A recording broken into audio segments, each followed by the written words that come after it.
प्रकृति किसके कहने पर सुदामा जी को कष्ट दिया और मैं आपको घर की नेगेटिव ऊर्जा को कैसे दूर कर सकते हैं यह भी एक उपाय बताऊंगी। रोटी खा के भी खुश रहेगा और जिसका मन मस्त नहीं है रोज गुलाब जामुन खिला दो तो भी वो वैसा का वैसा ही।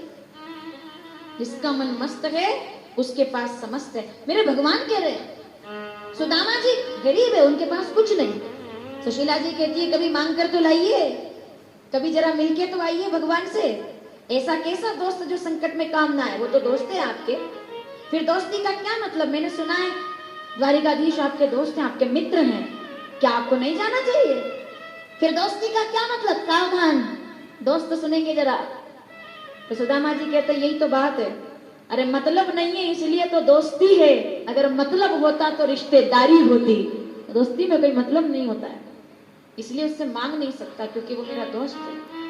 सुशीला कहती है कभी उनसे मिलके तो आओ, मत मांगना, दे तो मना कर देना, मिलके तो आओ। भगवान से मिलना तो चाहिए, मांगना जरूरी नहीं, मिलना जरूरी है। कभी मिलके आइए, आपको अच्छा लगेगा। सुदामा जी ने विचार किया, सुशीला कह रही है इतने वर्षों में कभी कहा नहीं, आज कह रही है तो मुझे मिलना चाहिए। सुदामा जी जाने को तैयार हो गए। मुझे एक प्रसंग बहुत अच्छा लगता है, छोटे छोटे बच्चों को छोड़कर जब जाने लगे ना तो पूछा सुशीला मैं राजा मित्र और गुरु के घर कभी खाली हाथ नहीं जाना चाहिए, मैं क्या ले जाऊं? तो सुशीला अपने व्यवहार से 4 मुट्ठी चावल लेकर के आ गई। ये भारत की नारी है, वो खुद भूखी रह लेगी लेकिन दान और धर्म के नाम पर कभी पीछे नहीं हटती। 4 मुट्ठी चावल बांध करके लाई और लीजिए। और जब मिले द्वारिकाधीश तो क्या कहेंगे उनसे? सुदामा जी कहते हैं मैं दुख नहीं गाऊंगा अपने कि मैं दुखी हूं कि पैसा नहीं है। सुशीला जी कहती है मत कहना, केवल इतना कह देना, जब वो पूछेंगे कि तुम कैसे हो, वो पूछेंगे कि कैसे हो, तो केवल इतना कह देना कि ठाकुर जी सुशीला ने एक संदेश भेजा है। और संदेश क्या है कि 1 माह 2 पाख में 2 एकादशी होए। 1 माह, 1 महीने में 2 पक्ष होते हैं, 2 एकादशी होती है। एकादशी मतलब जिस दिन अन्न नहीं खाया जाता। 1 माह 2 पाख में 2 एकादशी होए और मेरे घर गोपाल जी नित एकादशी होए। हमारे यहाँ तो रोज ही एकादशी चल रही है। जब वो चले तो उनके पैरों में छाले पड़ गए। आप लोगों ने सुना है पहले, उनके पैरों में छाले पड़ गए, नरकंकाल हो गया शरीर क्योंकि कुछ खाया नहीं था। चलते चलते गिर पड़े। तो परीक्षित जी ने पूछा गुरुदेव मुझे समझ नहीं आया, ये तो सुदामा जी हैं, भगवान के भक्त हैं। अरे भरत जी जब राम जी से मिलने गए तो प्रकृति को आदेश कर दिया गया था कि जो कलियां हैं वो फूल के रूप में बदल जाओ, जहां काटे हैं वो नरम घास बन जाओ। भरत राम जी से मिलने जा रहा है, कोई कष्ट नहीं होना चाहिए, उसको कांटा नहीं लगना चाहिए।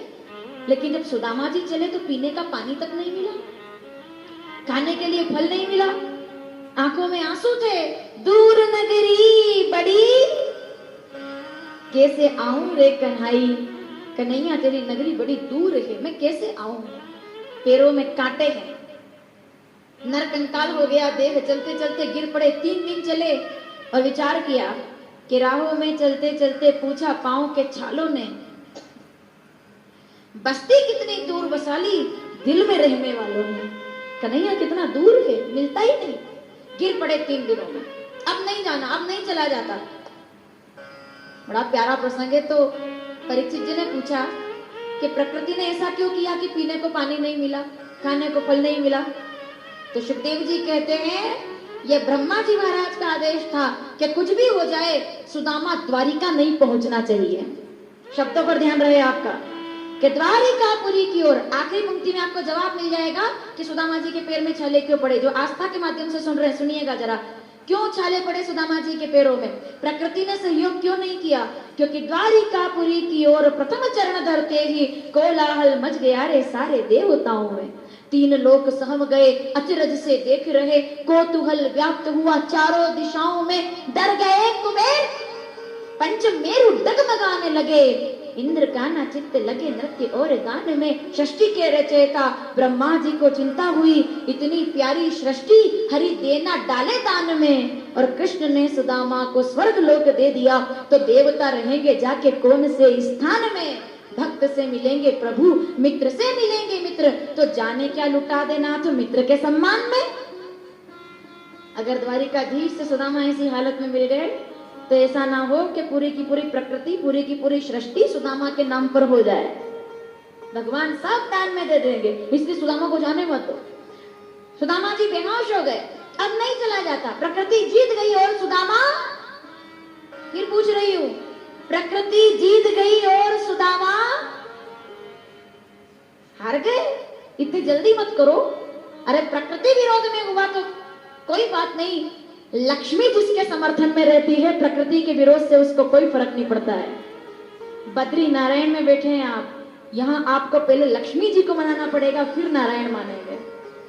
सुदामा जी ने हाथ जोड़ लिया, अब नहीं चला जाता तो लक्ष्मी जी की आंखों में, रुक्मणी की आंखों में आंसू आ गए कि प्रकृति विरोध कर रही है। रातों रात गरुड़ देवता को भेज दिया कि जाइए, जो लोग धन के पीछे भागते हैं लक्ष्मी उनसे दूर जाती है, लेकिन जो लोग नारायण के पीछे भागते हैं लक्ष्मी दौड़ करके उनके चरणों में बैठ जाती है। क्योंकि जो नारायण के पीछे, हम यहाँ किसके पीछे आए हैं बताओ? क्या आपको पता था कि बद्री नारायण में बद्री का मतलब लक्ष्मी है? क्या आपको पता था? ईमानदारी से बता दो। विश्वास कीजिए, जितने लोग नारायण के लिए आए हैं लक्ष्मी को अपने साथ लेकर के जाएंगे। क्योंकि जब नीति से पैसा कमाया जाता है तो लक्ष्मी आती है, जब नीति से पैसा कमाया जाता है तो लक्ष्मी आती है, अनीति से पैसा कमाया जाता है अलक्ष्मी आती है। अलक्ष्मी का मतलब, उसको अलक्ष्मी कहते हैं। आया इधर से और एक आया चार गया, ये अलक्ष्मी, अनीति वाली। नीति से कमाओगे तो लक्ष्मी आएगी, अनीति से कमाओगे तो अलक्ष्मी आएगी, और नीति और प्रीति दोनों से कमाओगे तो महालक्ष्मी आएगी। तभी तो दीपावली पर किसकी पूजा होती है बताइए? दीपावली पर किसकी पूजा होती है? लक्ष्मी की पूजा होती है? नहीं। अलक्ष्मी की पूजा होती है? नहीं, महालक्ष्मी। क्यों? वो महालक्ष्मी क्यों है? क्योंकि नीति और प्रीति उनके साथ में सरस्वती विराजमान रहती है, तो वो महालक्ष्मी हो जाया करती है।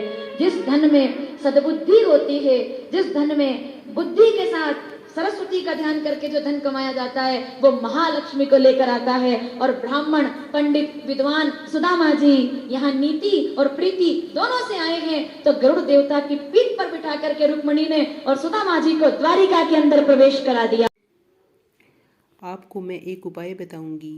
आप रात को एक रोटी बना के रख दो, उसे सुबह छाछ या दही के अंदर अच्छे से चूर के घर के ऊपर छत पे रख दो, और उसके पास एक पानी का पात्र भी रख दो, जिससे कौवे और अन्य दूसरे पक्षी भी खा लेंगे, जिससे आपके घर की नेगेटिव ऊर्जा दूर होगी और साथ में पितर भी प्रसन्न होंगे।